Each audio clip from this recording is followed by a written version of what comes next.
بسم اللہ الرحمن الرحیم۔ نیا اسلامی سال، یکم محرم، چاند رات ایک مٹھی مٹی لے کر اس پر یہ سورہ مبارکہ اس ترتیب سے پڑھ لیں اور اس مٹی پر دم کر لیں اور اس مٹی کو اپنے گھر کے کسی کونے پر رکھ دیں یا پھر گھر میں کسی بھی جگہ پر رکھ دیں۔ پورا سال آپ کے گھر میں رزق کی برسات ہوگی۔ اس کے بعد اگر آپ مٹی کو بھی ہاتھ لگائیں گے وہ بھی سونا بن جائے گی۔ یہ بہت ہی مجرب اور بہت ہی قیمتی عمل آپ کو چاند رات کا دے رہا ہوں۔ چاند نظر آنے کے بعد کسی بھی وقت آپ اس عمل کو کر سکتے ہیں۔ خواتین بھی کر سکتی ہیں اور مرد حضرات بھی کر سکتے ہیں۔ پورا سال اگر خوشحالی چاہیے، رزق چاہیے، دولت چاہیے، عزت چاہیے، شہرت چاہیے، کامیابیاں چاہیے،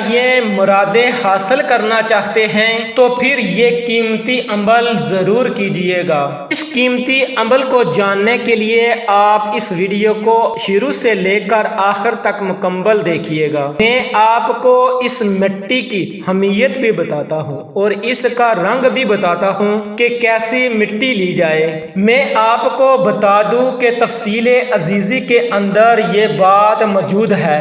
حضرت آدم علیہ السلام کی پیدائش کا واقعہ لکھتے ہوئے فرماتے ہیں کہ حق تعالیٰ نے جبرائیل علیہ السلام کو حکم دیا کہ تمام روئے زمین میں سے ہر قسم کی سیاہ، سفید، سرخ، ہاری، میٹھی، نرم، خشک ایک مٹھی خاک لاؤ۔ لیکن سامعین، آپ نے کسی بھی رنگ کی مٹی لے لینی ہے، وہ سفید ہو، سیاہ ہو، کوئی ضروری نہیں ہے، کسی بھی ایک رنگ کی مٹی آپ نے لے لینی ہے۔ حضرت جبرائیل امین جب زمین پر تشریف لائے اور ہاتھ اٹھانی چاہی تو زمین نے پوچھا کہ اے جبرائیل بتاؤ مٹی کیا کرنی ہے۔ زمین نے عرض کی کہ میں اس سے خدا کی پناہ پکڑتی ہوں کہ اسے اٹھا کر تو انسان بنائے گا، اس کی وجہ سے میرا کچھ حصہ جہنم میں پہنچے گا۔ حضرت جبرائیل امین خالی واپس گئے۔ عرض کی خدایا کہ زمین نے تیری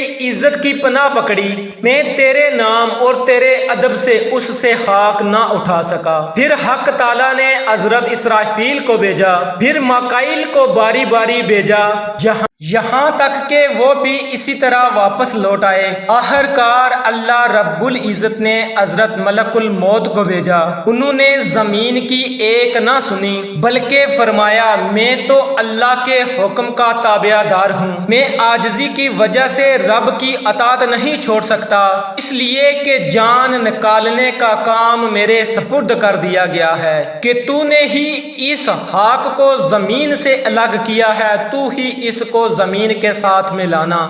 پھر اس مٹی کو اٹھا کر آسمانوں پر لے جایا گیا اور اس مٹی کو گوندا گیا اور پھر حضرت آدم علیہ السلام کا وجود بنایا گیا اور پھر اس پر 40 روز تک بارش ہوتی رہی۔ 39 دن غموں کی بارش کا پانی برسا اور ایک دن خوشی کا پانی برسا۔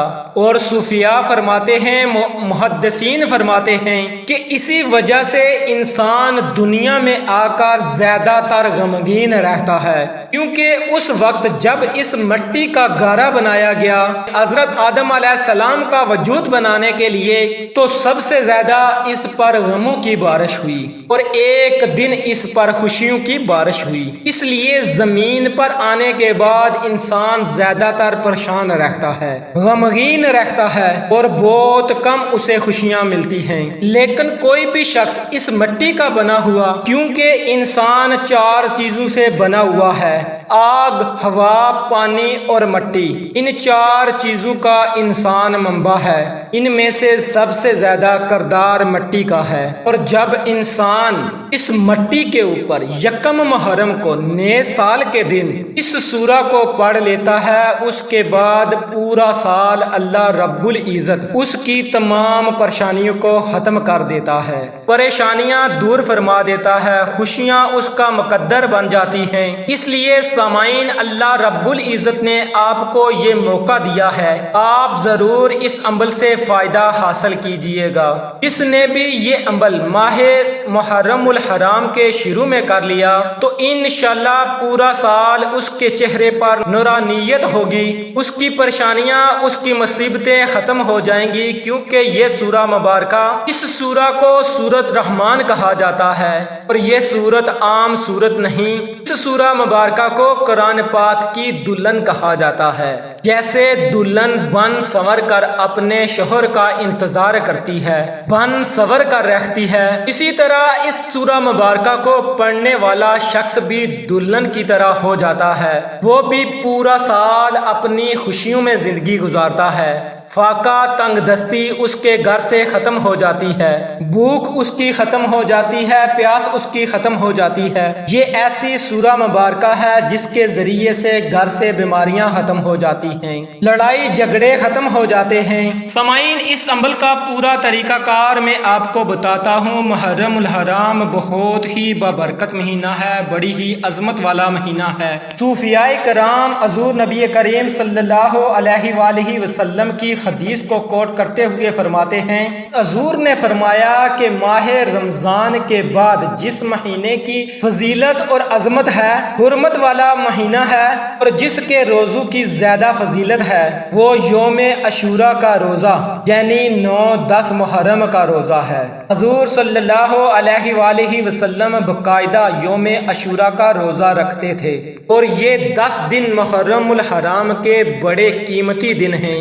جو شخص محرم الحرام کے ان پہلے 10 دنوں میں اللہ رب العزت کی خوب عبادت کرتا ہے، اللہ رب العزت کی نعمتوں کا شکر ادا کرتا ہے، اللہ رب العزت اس کی نعمتوں کو بڑھا دیتا ہے۔ سامعین، جب بھی آپ کو چاند نظر آئے اس چاند کو دیکھ کر بھی آپ دعا کیا کریں، اور اگر نئے سال کے اسلامی دن کی ابتدا ہو رہی ہے تو اس میں آپ سورۃ رحمان کو اس ترتیب کے ساتھ پڑھیے گا، انشاءاللہ آپ کی ہر مشکل آسان ہو جائے گی، آپ کی ہر پریشانی ختم ہو جائے گی۔ آپ کوئی بھی نیا کاروبار شروع کرنا چاہتے ہیں تو اس سورت کو پڑھنے کے بعد آپ اپنا کاروبار شروع کر سکتے ہیں۔ سامعین، اس سورت کو پڑھ کر آپ جس کام کے لیے بھی جائیں گے اسی میں اللہ رب العزت آپ کو فتح عطا فرمائے گا۔ یہ قرآن مجید کی زینت ہے، یہ پورے قرآن کی زینت ہے۔ جیسا کہ سورت یاسین کو قرآن مجید کا دل کہا گیا ہے، اسی طرح اس کو قرآن مجید کی زینت کہا گیا ہے۔ یہ انسان کو زینت بخشتی ہے، خوبصورتی بخشتی ہے۔ جو بندہ اس کا مسلسل ورد کرتا ہے، اس کو مسلسل پڑھتا ہے، اللہ رب العزت اس کے چہرے پر نور پیدا فرما دیتا ہے، اس کے چہرے کو روشن فرما دیتا ہے، اس کے چہرے کو منور فرما دیتا ہے۔ بس محرم کا چاند نظر آنے کے بعد ایک مٹھی مٹی لے کر، چاہے وہ سفید ہو، سرخ ہو، کالی ہو، کسی قسم کی بھی مٹی ہو، آپ نے اول آخر 7 مرتبہ درود پاک پڑھنا ہے، اور بہتر یہ ہے کہ آپ درود ابراہیمی پڑھیں، اور ایک مرتبہ آپ نے اس سورہ مبارکہ کی تلاوت کر کے اس مٹی پر دم کر لینا ہے۔ جب آپ سورہ رحمان پڑھ لیں اور مٹی پر دم کر لیں تو اس کے بعد آپ نے اس مٹی کو کسی کپڑے میں لپیٹ کر گھر میں کسی جگہ پر رکھ دینا ہے۔ انشاءاللہ آپ جہاں بھی جائیں گے کامیابی ملے گی، جہاں بھی جائیں گے رزق ملے گا، جہاں بھی جائیں گے شہرت ملے گی، عزت ملے گی، دنیا میں ایک نام ہوگا۔ یہ بہت ہی قیمتی عمل ہے۔ اس قیمتی عمل کو کرنے کے لیے آپ کو ایک ہی شرط بتا رہا ہوں۔ اس عمل کی شرط یہی ہے کہ آپ نے اس ویڈیو کو لائک کرنا ہے، چینل کو سبسکرائب کرنا ہے اور اپنے دوستوں کے ساتھ شیئر کرنا ہے۔ السلام علیکم ورحمۃ اللہ وبرکاتہ۔